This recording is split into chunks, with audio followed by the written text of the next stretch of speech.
Today we will begin with the fourth and fifth letter of the book of Genesis, fifth words, I should say. We've already done 3 words, and we'll do 2 more. So you have Bereishit Bar Elikim, and today we're doing Eis Hashamayim.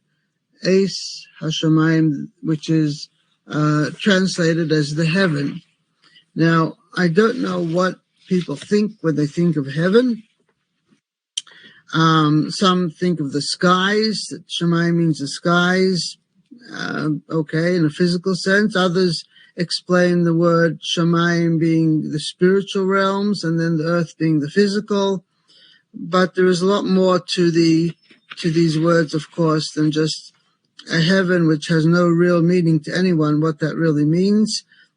And what the earth was at that time, no one knows either. So it's quite an interesting thing. So the first thing is that this word, Eis,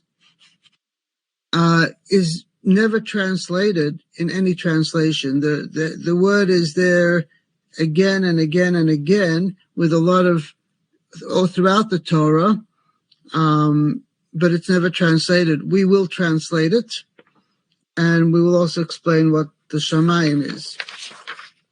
Now, it's interesting to note that this word here, these 2 letters are in the word Bereishit, in the first word. So the Aleph is in the middle of the first word, and the Taf is at the end of the first word. And actually, the Taf is the last letter of the Hebrew alphabet or language, and it's being the last letter, it's like the dead end. And therefore, in the word dead, we have the word mace. Mace means dead, or met. So that taf, which is the last letter, is the last letter of the word dead as well. Anyway, the letters Aleph to Taf, these letters, that's the first letter of the Hebrew alphabet and the last letter. And therefore, they're used to include or reflect all the 22 shapes of the Hebrew alphabet and the different expressions. The word Shamayim, which is the next word here, Shamayim, this word Yam here is the end of the word Elohim over here. And that also we'll talk about. So in general, thought is used as an example to understand creation, because creation is within the creator, and so within its source. So it never separates from its source. It maybe doesn't see its source, it doesn't understand its source, but it's not separated. So in a person's mind, we have the brain and we have different parts of the brain. And so the thought is a specific place. Or if you're talking about thought of the heart, it could be throughout your whole body, but it's a specific thing. Whereas in thought of the creator, since the source of all life is everywhere, it doesn't have a body or a place that it is or isn't. Therefore, the idea of thought is also everywhere. It's an energy that's everywhere. So it's a little bit different than our thought process, which is in a specific place. It's the whole existence, the whole being. Everything is thought. Everything is feeling. Everything, whatever we attribute, it's not a specific place. It's everywhere. So it is different in that space. And then when things were created, firstly, there were spiritual realms that were created, and then physical. So Adam and Eve originally were spiritual beings. They were spirit, not physical. Later they became physical. Now, all the details of creation are thought in the thought process of the creator. And thus, because the creator is an entity, is the being of life, therefore we all think we are beings. We all imagine ourselves as being an entity, because we come from an entity. So even though we don't understand it, don't know it, but because the source of all life is a true entity, therefore everything that exists feels within itself as if it is an entity. And so you can go either two ways with that. Either become full of yourself, think you are the origin, or you can humble yourself by realizing, yes, you feel yourself as an entity, but you come from somewhere. And therefore you humble yourself to the source of where you get all your life from. So the Creator's thought is what's pulsating the energy, the invisible energy, to everyone and through everyone. When we talk about life energy, we have the energy or life that's in the hand, in the leg, in the head. We don't see it; it's hidden, but it's there, and it all comes from a source that is hidden. And in Judaism, we have what we call the head of the year, which is called Rosh Hashanah. And the concept of Rosh Hashanah, the head of the year, is that the whole year should pulsate with the energy of the Creator. The word Shana, year, also means shinui, change. It also has a meaning of shane, tooth, which is reflecting strength. The word hour in Hebrew, sha'a, also means turn. It's one turn. So when you see the clock turn, or full turn, that's what a sha'a is, a full turn. And we make turns all the time in this ever-shifting creation that's always moving. And we are part of the changes that constantly happen and the shifts that happen. And so that's reflected in the Hebrew word for an hour or for a year. According to Reb Chaim Vital, this word here, es, or et, in modern Hebrew would be et, is actually reflects like a shell of the matter. That is there as a protection for the next word. So sometimes this word is there to include aleph to tov, all matters that are part of this. Sometimes it excludes something. When you include everything, sometimes you exclude things by what you include. But according to Reb Chaim Vital, a Kabbalist, this creates an energy protection for the word that comes next.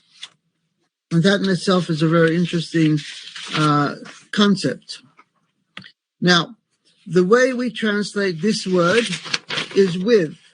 So with wisdom is brought forth a power boundaries with Shamayim and with Aretz. So it does have a translation, and we find the word es, meaning with, in Numbers chapter 25, verse 10. It says, the man who was slain with the Midianite, the Rokeach, translates it as with the Midianite. And Moreh Nevuchim, the Maimonides, also writes it means with, and he writes the reason why it means with, because creation didn't happen one thing at a time and the next thing, piece by piece. Time didn't exist. Everything happened in the same thought, in the same moment. Since all happened in the same thought, everything happened with everything. So he says the word means with, which makes sense to translate it that way. Now, there's another place in Isaiah chapter 21, verse 12. It says, Asa Baker, meaning morning is coming. And that's the root of the word of es, is something is coming. So it's whether something was brought forth, whether it's the shell which protects whatever is there, something is coming. And Rabbeinu Bachya means that the es includes something. We also find the word es reflects the word ito, meaning with him. So S can also be read as connected with. Why? Because again, we would go to the vowels. Let me put the vowels.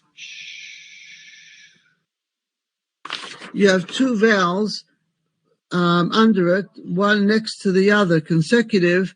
When you have two vowels next to one another, that means you go from one place to another. It's connected. When you have the three vowels, then it sits in that space, or the two vowels down. So the vowels that we put in the Torah show that there's a connection. It's connecting with something. It's called a tzerei.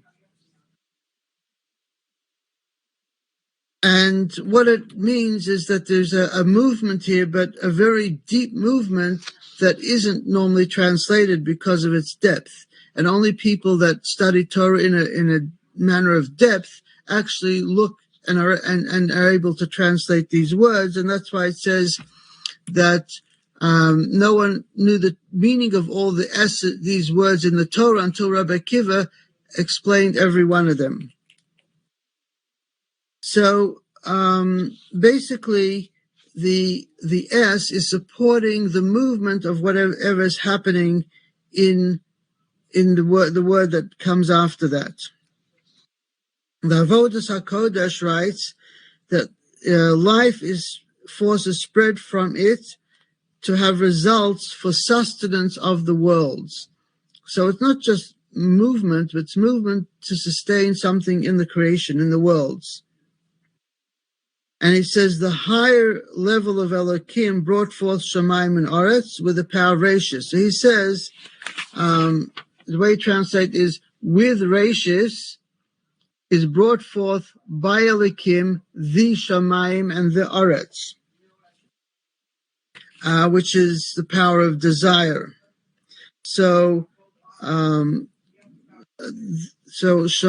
Ace reflects all the letters that come together to bring the unity of the word Shamayim, which we're going to translate not heaven, but balance of opposite movements.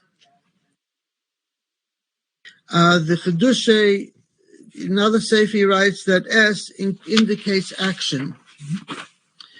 In Sefer HaKsav Kabbalah, he writes the word S reflects what happens and what it connects things to.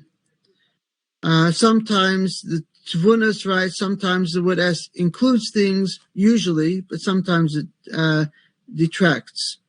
The Ramban writes that S means the essence of the, like essence, I guess it's the first half of the word essence of the matter.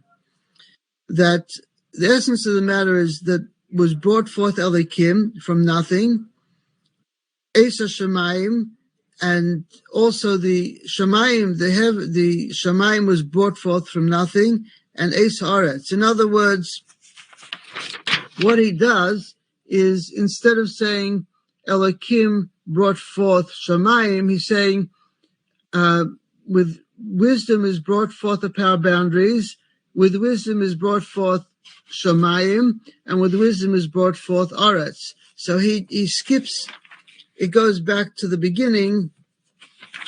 So he takes this ace and he goes back to here, that it comes from here. It skips. It doesn't go through here, but it skips. So there's two ways that the flow can go. It can go through letters, or it can go around the letters. That's two different ways of looking at the flow of the energy of creation. The Ginas Egais, Yosef Gikatila, very famous, he writes, the secret of the movement of Aleph Tov is actually the name. The name Aleph has 3 letters. The name Tov is 2 letters. Those letters are the secret of 5. It's 5 different movements in creation. So if you spell out the name, those are movements. We find what type of movement.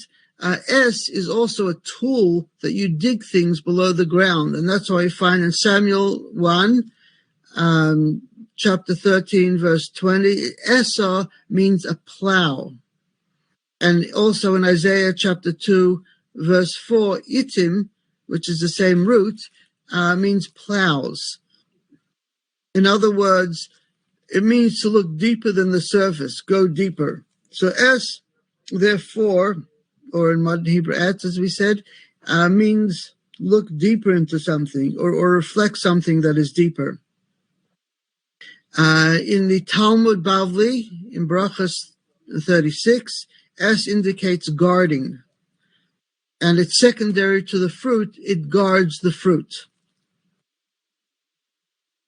And in a number of different places, it explains that the world was created in a way that it needs an outer garment, an outer covering, a shell to guard it from the life force of the Creator, which is very powerful.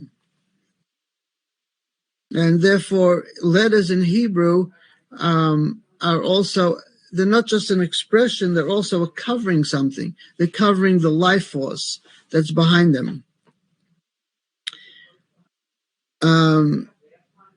So S also refers, according to Igor Dekala, he writes that S refers to the signs and movements that with them were created, the Shamayim and the Aretz. In the Zohar, it says that S refers to the right of Hashem, because it says in Pirkei de Rebbe Lezer that Pashat Yimana, he stretched out his right hand and he made the earth. And in Isaiah 48, chapter 48, verse 13, it says, V'mini tipcha shamayim, that my right hand measured out the heaven. In other words, it created it. So that's the word S. Now, I'll explain another aspect of the word S, connecting it actually with this week's Torah portion, which is Tetzaveh. It's Exodus 20, chapter 27, verse 20. It says, Moshe, a new command, which Moshe means Moshe should command, which command also means connect with in Hebrew. Connect with the children of Israel, and they shall take you olive oil crushed for lighting to light up the eternal. Now, in the portion, it doesn't actually mention the name of Moshe anywhere. It's hidden, except alluded to by saying you. And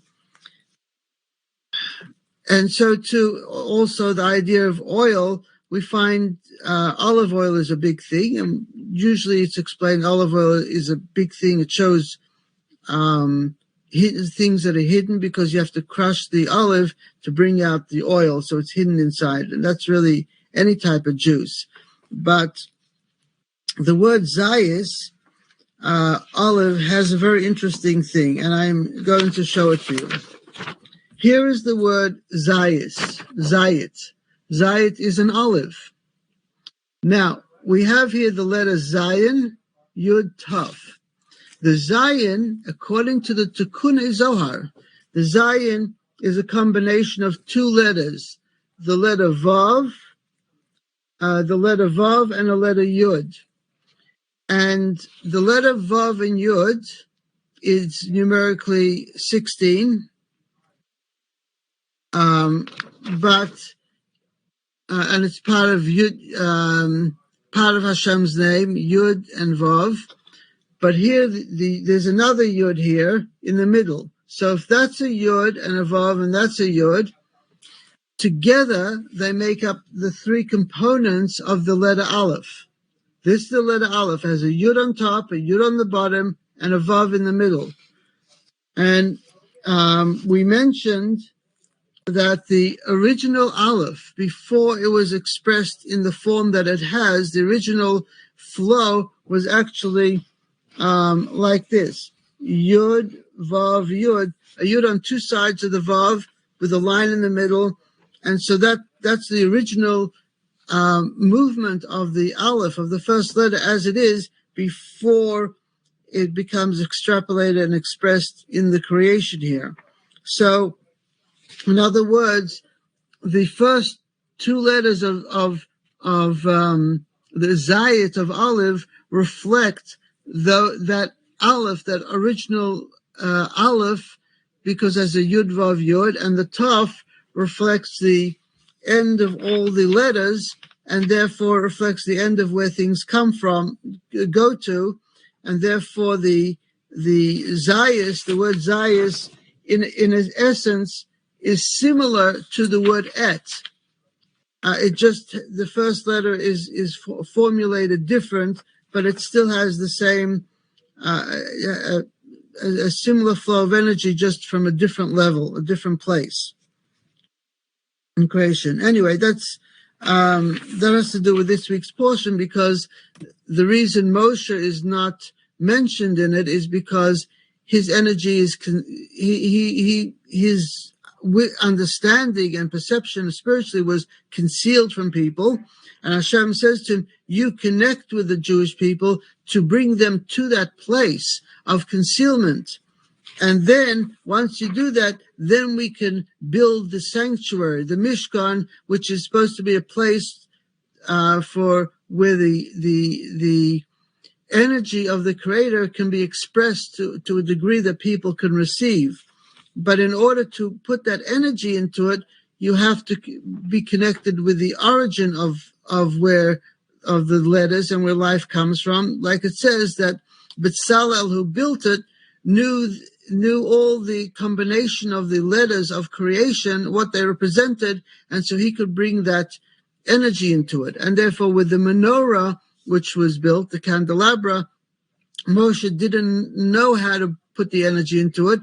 He said to Hashem, I don't know. Hashem said, just throw the gold in the fire and I'll put it together. It had to be done by Hashem, because we can't do everything. We can bring energy into things if we connect with it, but not everything. And by Hashem bringing it in, it also enabled that everything else should reflect the same idea of the creator life force that comes into the Mishkan. And therefore, in that place, they felt a special energy. And therefore, in the Kodesh Kodashim, the Holy of Holies, it was also special because the energy was even greater in that. It was a space that had energy that was from beyond space. And so that's the idea why Moshe Rabbeinu is not mentioned. His name is not actually mentioned directly in the portion, because even though other places it does, and it doesn't say God said to Moshe, it says connect. You have to connect your essence with everyone and connect them with that place, and that way we can bring the life force into this existence that we have, so people can experience something much greater than what they normally do. Anyway, that is that's regarding the word es. So we've translated the word es as with, and it has many different elements and aspects to it. Hashamayim is normally translated as the heavens. We translate it the balance of opposite movements. The word hey, the letter hey, means the in Hebrew. That's how it's translated as the. It has two lines there and a dot there, which we've mentioned before.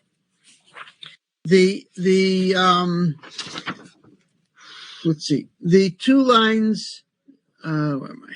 The two lines there reflect what they're blocking out, the flow, which is too great for things, but because it starts from a dot, it also reflects what goes out. And here it's open, it goes out everywhere. But here it's not, it's limited. This is everything that receives it, but it's a limited perspective. So essentially you have two different energies, one that's constructive, which is here for the creation, and what goes out there would be more destructive or negative energy, because it doesn't have a purpose or a direction. The little dot here is the purpose of the Creator in creation. Everything else just flows around. So we have, when you talk about positive and negative energy, yes, Hashem made the negative energy just as much as the positive, but he made it at the beginning of creation, and because it's at the beginning, it's very powerful. So people wonder, why is it so powerful? Because it was created at the same time as the positive. Both sides were created at the same time.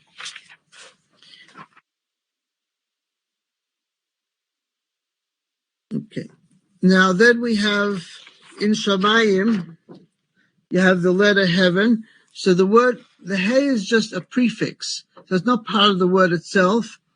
The word is Shamayim. Here you have the shin, which we spoke about, that it has a oneness here, but its desire is to always go back to the creator, to its source. And eventually, actually, that is the fire in each person that wants to return to their essence, that fire. This is also in the first word here, the shin here, which aish together, that's fire. And so that shin is over here. And this word here is mayim. Mayim means water. Yam means sea. Mayim means water. And it's a combination of different words and explained in different places. So, for example, these two words together mean sham, there, and mayim. Now, if this represents aish, fire, the word aish has this letter in it as well, aleph shin. But over here, that letter is not seen. It's not pronounced or seen, just shamayim. So, the letter shin reflects a nullification to its source. Because the word is not anymore is not written, that means it's beyond being written. It's too strong to be written. So therefore, it's a nullification of the letter that is written is nullified to that word. And also in mems, there are two different mems. There is a mem that has an opening here and closed. They're both the same letter, but this letter, whenever it's used at the end of a word, is a closed letter, and if it's in the middle of a word, it's open. So here there's a little flow, and here it's totally closed. The little flow means there's a tremendous protection for the energy, and a little bit flows to people. The square mem means that it's a complete enclosure, and it blocks everything. Means the source of life is hidden from everything that exists within that space. So it protects everything, but it blocks everything. A protection is a good thing, but it also creates a blockage. So at this point, the word shamayim reflects two different energies. Aish, this reflecting fire. Fire is an energy that goes upwards. Mayim, water, is an energy that flows downwards. So it's two opposite directions. And this word is a composite of the two words, and therefore it reflects two different energies, two different directions, but it's all in the thought of the Creator. So within the thought of the Creator, different directions don't make a difference, because the Creator is everywhere. All directions are the same thing.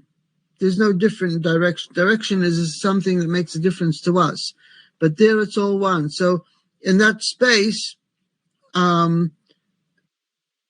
it's still a total oneness. So at this place where different directions are created in thought, they're still together. They don't go in opposite directions in the thought. As far as the Creator is concerned, it's still the same thing. So in other words, that's what the word is a complete balance, because they're in unity. And from this place, no further creation actually happens. So the space that creates Shamayim, what you call heaven, is a balance where nothing else happens from it, but there is still within the thought of the creator the desire for something to happen. So that's the next thing that also is created, which is Aretz, which we'll talk about next week.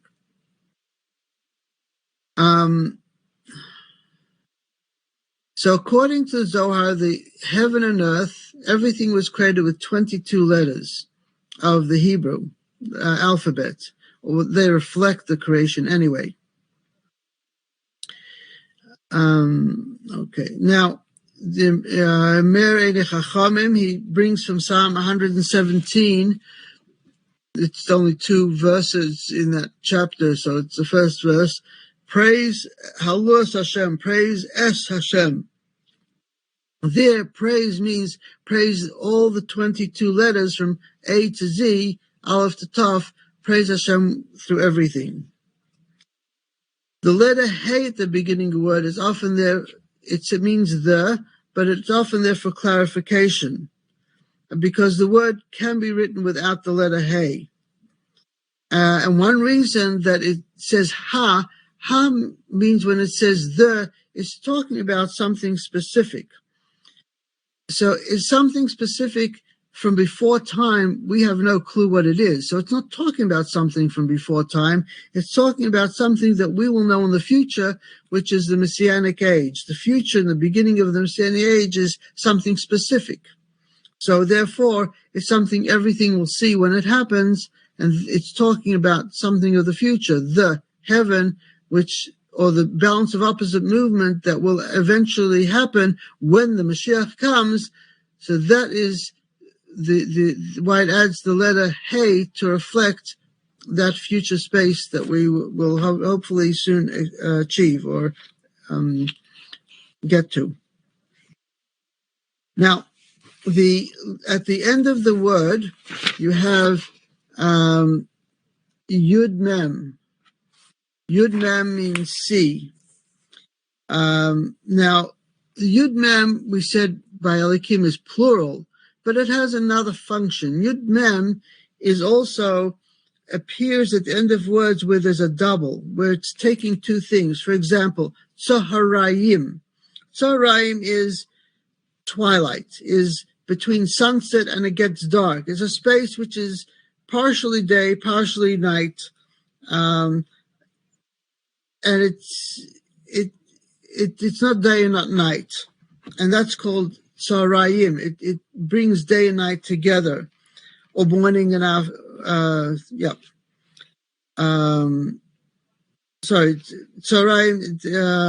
It brings the middle of the day. The middle point. That's Ben Hashmashis. My mistake.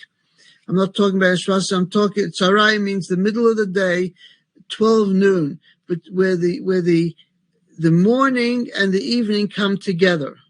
That point is called Tzaharayim because it brings them together. So it's not a moment. It's a moment in time that isn't time. The same thing we have Yerushalayim. Yerushalayim is a combination of two names, Yeru and Shalem. So it's two places into one. And the same thing, Birkayim, the joints of knees, connects two pieces together. So the word Yim also is an aspect of connecting two places together, two things together. The letter Hey is something specific. So we're talking here about potential, which to us appears as opposites, though. But the separation only of these opposites happens later on in creation. The word Shamayim is a combination of, generally speaking, of Eish and Mayim, fire and water. And, goes in two different directions. And to keep a balance of everything in one is quite interesting. Do we have balance in ourselves? When we are pulled in different directions, it creates a certain imbalance.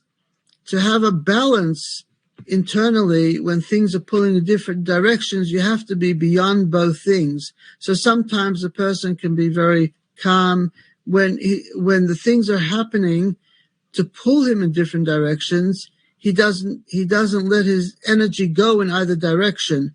He just stays centered in himself. So there he keeps a balance. But those directions are pulling him generally out away from himself and out to other things. When you're totally within yourself, it's balanced. In the same way, the Creator is always within itself, so nothing pulls the Creator away from its own space. So the word can also mean that this thought was formed a space that receives from fire and water.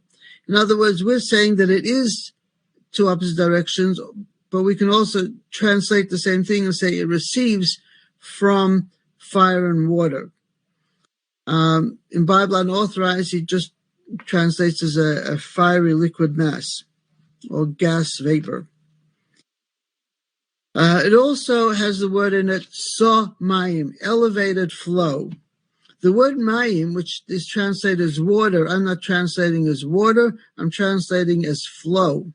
It's a flow of life force and energy. So when people speak about the idea of water in a spiritual level, it's not talking about actual water, it's talking about a flow of energy, of life force.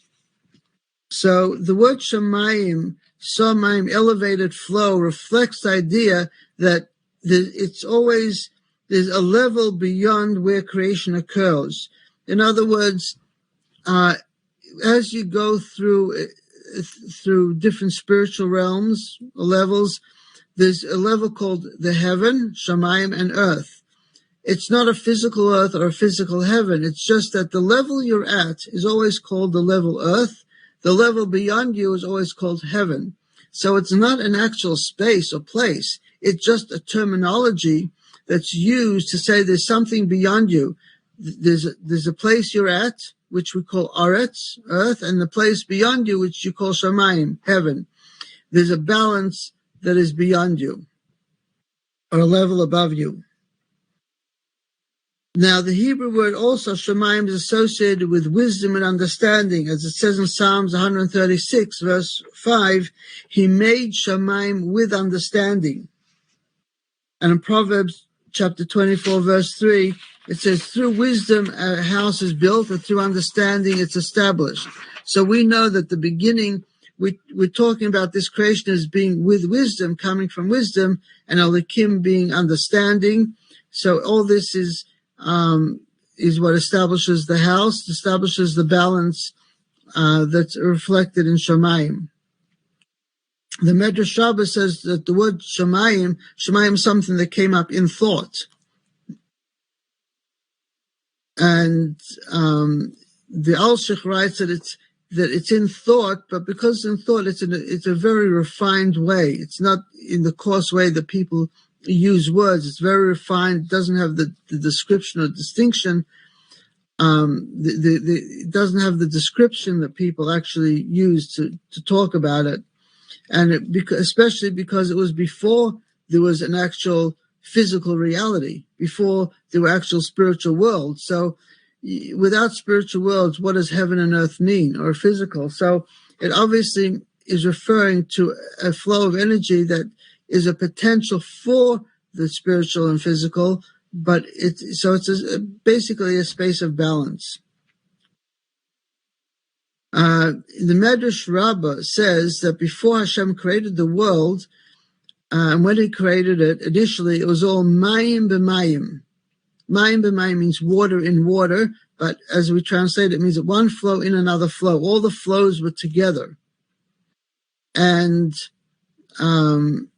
he took out, from all the flows that were together, he took out the idea of fire, of Aish, and the idea of water, and he created Shamayim. He took out these two opposite movements going up and down, and he made Shamayim. So there were many different flows, but these were the two that were extrapolated. The Ksava Kabbalah writes that the word Shamayim is an expression of height and prominence and wonderment. Shemaim is something that everyone wonders about. What is heaven? So it's a word. He says it means wonderment, something that people want. They don't understand. It's just you wonder about.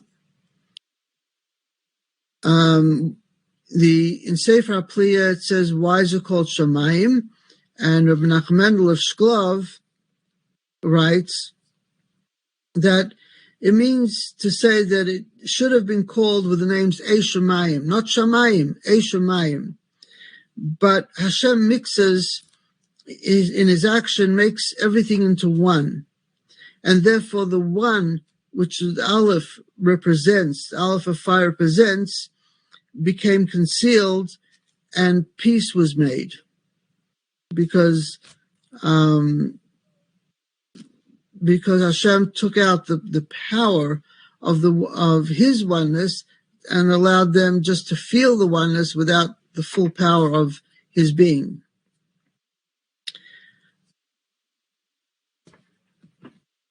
Zohar Chadash writes that the Shamayim was created by the light that flowed through the name of Elohim. And it made one thing from another. In other words, Shamayim came not from the nothingness of Bereishit, but through the name Elohim.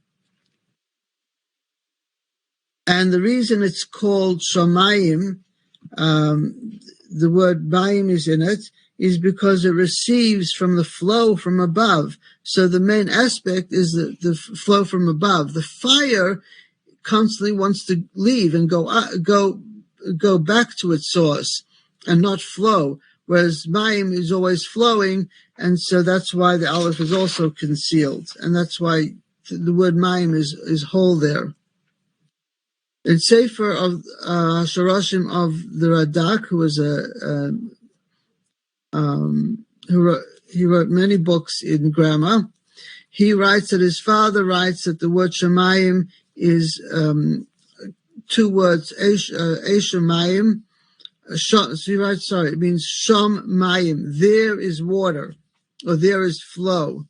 And he talks about what it says in verse 6, there should be a rakia in the water, a separation between one level of flow and another, one level of water and another.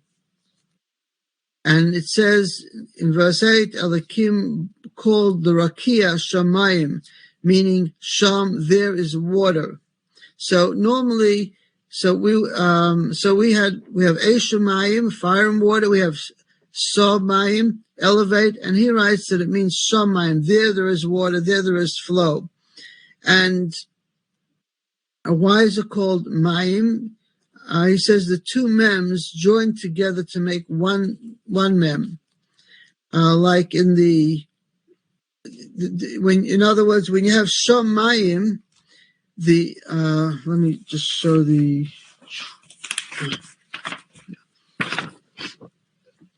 over here, those letters, Sham and Mayim. So Sham has a mem in it, and it is, but in the word itself, the mem disappears. So it's only Shamayim without the mem to make it. Why is that? Because it combines two words. And he gives examples, like in Judges 6, verse 32. It says Yerubbaal. Yerubbaal is a combination of Yorev ba Habaal. So it's two words combined, but because you combine the two words, you drop the letter that's common to them. And it's the same thing in Samuel 2, verse 11, sentence 21, Yerubeshes, Yorev boy Habashti, which again, it puts two words together and it makes one word, so it drops out a letter. So same thing in Shamayim, because it put two words together, it dropped out one letter, which would just mean you would say that that's letter twice otherwise. Anyway, the main aspect, the root of the word Shamayim is Shin Mem Yud. Not the last mem, just Shin Mem Yud. There are questions of Mayim. There's May, which means waters, Mayim, it's a plural word. It's not, water is not a singular word. The Ben Yehoyada writes that Shomayim means that the fire was swallowed up in the water. The fire of wanting to connect was swallowed up in the flow of whatever was happening. Yam also is numerically 50, which reflects the 50 gates of understanding. That's in the Zohar. And from the level of Elokim, which came the level of Shemayim. In the Lubavitcher Rebbe writes that Shemayim Mayim is the wisdom of the beginning of evolution. It's the beginning of the flow.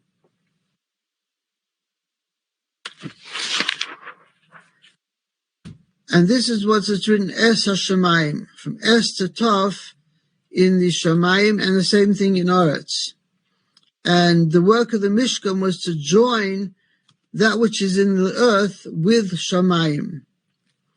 So the Mishkan was also, you have the word Es for the Mishkan, because for the tabernacle, because it was also an aspect of that it needs to join, and therefore the word Shemayim is also connected with the tabernacle as well.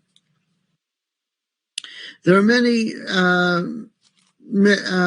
different ways that people look at how the water and the fire, or the two words, interact here. In the Pirush HaRaavad on Sefer Yetzirah, he writes, with engravement of the Shin, fire came out of water, water demanded fire, and from them the forefathers were born.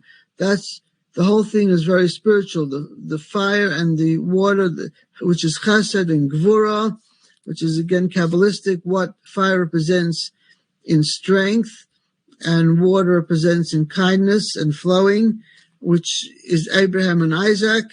So these are the sources of where their elements, their attributes come from. Shamayim has the word Mem Yud at the end of it. Mem Yud, it says, Mi Barela, who created these? That's also a spiritual level. And sometimes it's explained that the Shin, the three lines of the Shin that come down, reflect three levels in wisdom. And so that's why in here you have where is it?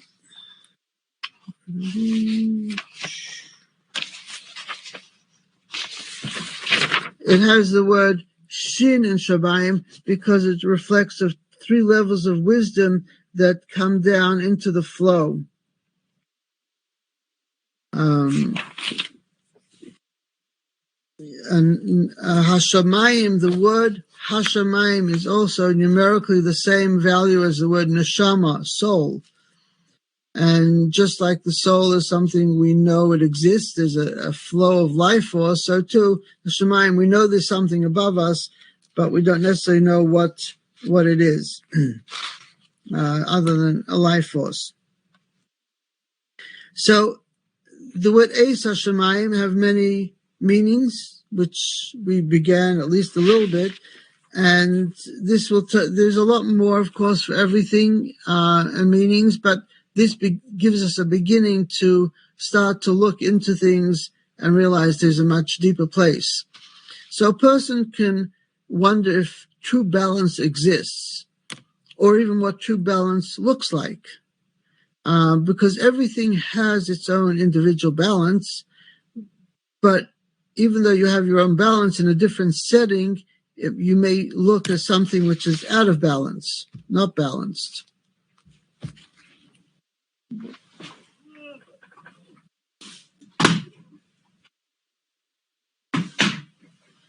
You have to just plug it in. And the truth is that every balance that we have is really a balance in relationship to the imbalance of the world around us. So is it a true balance? It feels like a true balance, but it's only in relationship to everything else. Therefore, it's not 100% pure balance. Anyway, and there's a balance that even though we look unbalanced or imbalanced, I should say, within the framework of the universe, our imbalance may be there to create a balance. So balance is not always a pure balance, and imbalance is not always pure imbalance. They both, at different points, balance and imbalance reflect different balances. And there are ups and downs in life, and history repeats itself. So there's always a unique balance and imbalance that exists within the creation, because each moment of existence has its own particular balance and imbalance. Since each moment comes and goes quickly, we have to trust and believe it's there, or observe that it exists, but you can't put into words each moment because there's no time for such a thing. And therefore, also the balance that a person has in life is temporary, because shifts are always occurring. But the original balance, which was in Shamayim, at that point, those changes were not occurring. In the thought, the original thought of the process of creation, there was a pure balance because nothing was shifting. The shifts were occurring in the thought of the creator, but not in what was created. So the thought of the balance was a balance. Then there was a thought for movement. They were two separate things. And so the balance was actually a pure balance because it wasn't going anywhere. It was an eternal balance. And so with that, we'll conclude today's session. And hopefully next week we'll go to the word Esaretz, what it means, the earth. And that should be more interesting. Okay. Be well. Thank you.